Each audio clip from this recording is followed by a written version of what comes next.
We're here at the beautiful Wrigley Field in front of the ivory wall.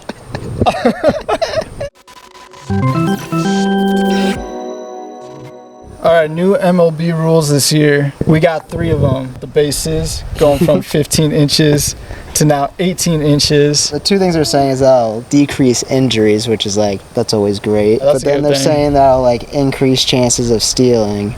Yeah. I don't think that's gonna happen. I mean, it's 3 inches. It is 3 inches. I mean, it's 3 inches. 3 inches. Well, if you have like, it's 3 inches. We got 3 inches. And I think there probably will be more stolen bases, honestly, because, I mean, you're closing the gap a little bit. I think it's going to be a placebo effect. I think there'll be more stolen bases just because, like, they're saying there will be. Well, I see that conspiracy. And I do not deny it. But at the same time, think about sliding into a base, because if you're sliding into the base and there's more real estate to get your hand on the base. I think the biggest thing for that is just reduce injuries on the bases. That's good. They showed in the minors that it reduced a lot of injuries, so that's always that's good. A positive. Pitch timer, that's a huge new rule. Huge new rule. So how does the pitch timer work? The batter has to be in the box with 8 seconds left on the clock. The pitcher just has to be in motion by the time the clock is up. Okay. It's 20 seconds if there are players on base. The thing I think it could affect is if you're a base runner, I feel like if the pitcher is kind of using up the whole clock, you could really time your steals. Yeah. Like, also another rule like within this pitch clock is that the pitcher only gets 2 pickoffs per batter. If they use up their 2 pickoffs, then that runner's going to get a massive lead and just take off as soon as he releases it. Yeah, exactly, which that is a huge thing too. There's a lot of new rules that I feel like pitchers are going to have to adjust to. The hitter receives 1 timeout. So I do like that they kind of gave the hitter something where they can't necessarily, abuse the pitcher and the timer, I guess. Yeah, I saw where the pitcher also has to make eye contact with the batter before he pitches it.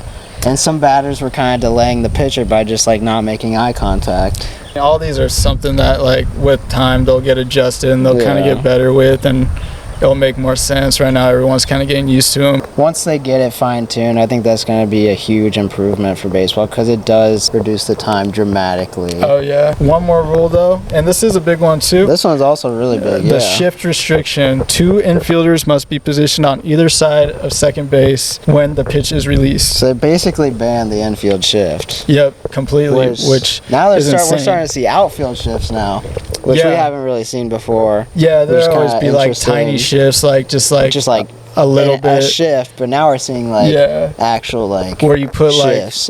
like a left fielder kind of like in shallow right field or something, playing like right behind shortstop or something like that. So they're gonna find loopholes to get around it. I like it and I dislike it. I feel like the batter should be able to hit to avoid the shift. I agree, where like it should be up to the batter to have to avoid the shift. Like that's their job as a professional baseball player. Yeah, I think it's almost strategic. The shift is just a strategic play as a defender in baseball, but I get why they banned it because like there's certain guys that are always hitting in the same spot. But I see where they're going for the like more like athleticism and stuff. Like they want to see the cool plays and stuff. And I am excited about that. See shortstops dive in and making those kinds of plays again. And I think it should make the game more exciting overall. Yeah, I think it will.